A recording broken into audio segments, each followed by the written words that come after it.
Bernard Roger, bonjour. Vous êtes franc-maçon et vous venez de rééditer Paris et l'alchimie aux éditions d'Hervy. Personnellement, je suis venu à la franc-maçonnerie par l'alchimie. Ah, vous avez commencé par l'alchimie? J'ai commencé par l'alchimie, oui, c'est ça. Et j'ai retrouvé là une tradition qui correspondait parallèlement à la tradition alchimique. L'alchimie, c'est quoi et qu'est-ce que ça n'est pas? Tout d'abord, ce que ça n'est pas, c'est la simple volonté de transformer le plomb en or. En fait, c'est une discipline qui s'attache à travailler sur la matière. C'est un chemin initiatique avant tout, c'est un art, c'est un travail au cours duquel l'état de la conscience de l'opérateur évolue parallèlement à l'état de la matière œuvrée. En fait, elle est censée aider la nature. Par exemple, dans le domaine minéral, les alchimistes pensent que les métaux dans les minières évoluent vers l'état parfait de l'or. Et l'alchimie se propose d'aider la nature, c'est-à-dire de pouvoir réincruder les métaux qui sortent de la matière. Parce que dès qu'on sort un métal de la mine et qu'on le transforme un minerai qu'on transforme en métal, on supprime son évolution, on arrête son évolution. Donc, la médecine en question est en mesure de réincruder le métal pour le faire réévoluer et continuer son évolution vers le haut. La réussite du grand œuvre a fait de l'être humain un homme véritable. Ce qu'on appelle l'homme véritable, c'est-à-dire un adepte parvenu au cœur de l'esprit de l'état humain. En franc-maçonnerie, ça correspond à ce qu'on appelle l'IRAM. Et alors, dans votre ouvrage qui contient 50% d'historique des alchimistes, des célébrités alchimiques, et 50% des monuments de Paris, il y a en particulier dans la fontaine de Saint-Michel, l'épée flamboyante que tient Saint-Michel. Oui. Alors, est-ce que ça réfère à l'initiation ou pas? Moi, je pense que c'est une évocation, c'est certainement. En plus de ça, ça va un peu plus loin à mon avis, parce que vous avez sans doute remarqué que l'épée croise le bras. Alors, ça évoque un autre... Oui. Un certain un certain grade en maçonnerie. Bien sûr. Voilà. Qui est la rose croix. Enfin, bien sûr, voilà. Tout à fait. Qui est le signe du bon pasteur. Qui est le signe du bon pasteur, oui. Tout à fait. Et donc, la personne qui est terrassée au-dessous, ça pourrait, d'une manière allusive, signifier l'impétrant? Je pense que ça signifie le profane, impétrant, effectivement, ouais. Qui doit être tué pour renaître franc-maçon. Alors Bernard Roger, dans votre ouvrage qui cite un grand nombre de célébrités historiques en alchimie, il y a un couple qui est le baron et la baronne de Beausoleil, qui est vraiment du temps de Richelieu, un couple intéressant parce qu'ils étaient responsables des mines françaises et ils avaient une méthode de détection des minerais qui était assez extraordinaire. Est-ce que vous pouvez nous en parler un petit peu? En effet, ils avaient plusieurs manières de détection, dont en particulier celle qui est la plus étonnante, il s'agissait de 7 verges métalliques, bon, avec lesquelles ils détectaient les minerais. Alors, ces instruments devaient avoir été confectionnés sous certains aspects de la planète.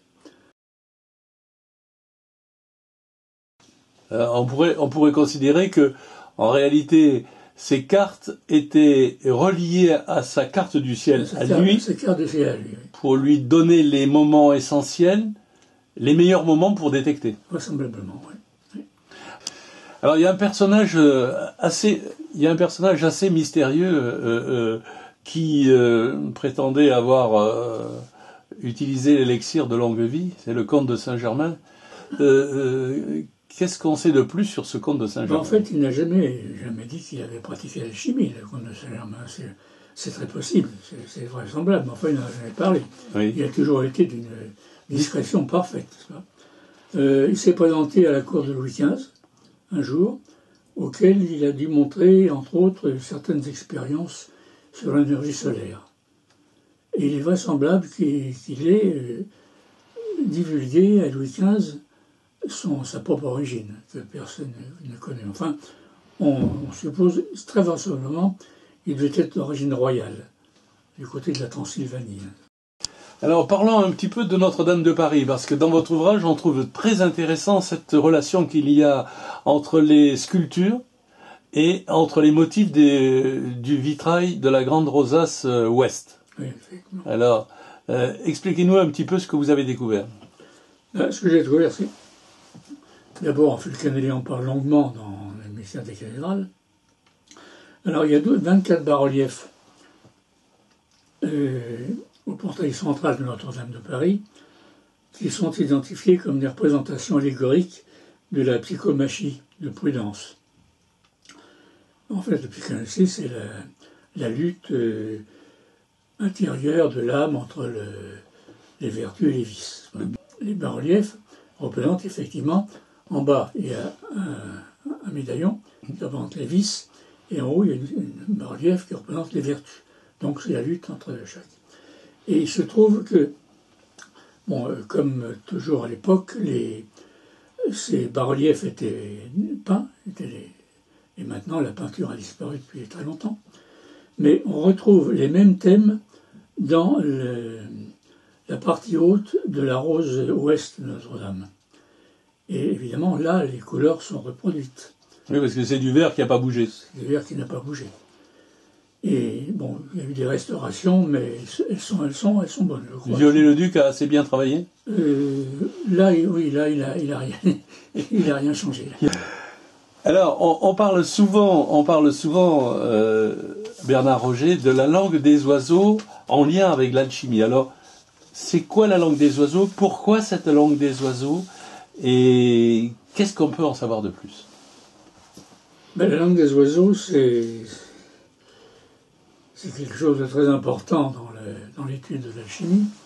En fait, on l'appelle langue des oiseaux parce que, comme les oiseaux volent d'un arbre à l'autre, dans la langue des oiseaux, on part d'une parole, qui est un son, qui se trouve dans le contexte d'une grammaire. Mais si on fait abstraction de la grammaire et qu'on garde le son, qu'on l'envoie dans un autre contexte, on a un tout autre sens. Alors, la langue des oiseaux, c'est quand même une manière de crypter. Oui, il y a un oiseau là. Ce sont des merles. Un merle, oui. Il y a plein de merles ici. C'est ce qu'on appelle ce que Jung appelait la synchronicité. On parle des oiseaux, ils arrivent. Oui. Il y en avait un jour qui coursait le chat. Oui, alors donc c'est quand même une manière de crypter le discours pour que quelque part seuls les initiés comprennent. Ça s'appelle aussi, c'est un argot aussi. Hein. Ouais. On l'appelle aussi jargon, on l'appelle langue du cheval, cabale phonétique. Un cabale pareil, pourquoi? Parce que le cheval emmène son cavalier ailleurs. D'un saut, il passe d'un endroit à un autre. Dans le langage, c'est pareil, on passe d'un endroit psychique à un autre endroit psychique. Bien sûr. C'est une façon de faire voyager. De voyager dans l'imaginaire. Eh bien, on va terminer sur cette très belle image. Merci Bernard Roger. Je vous en prie. Et puis, à très bientôt sur votre prochain ouvrage. Oui. Et sur, en tout cas, déjà vos conférences sur Paris et l'alchimie. Merci. Voilà, c'était Paris et l'alchimie de Bernard Roger aux éditions d'Hervy.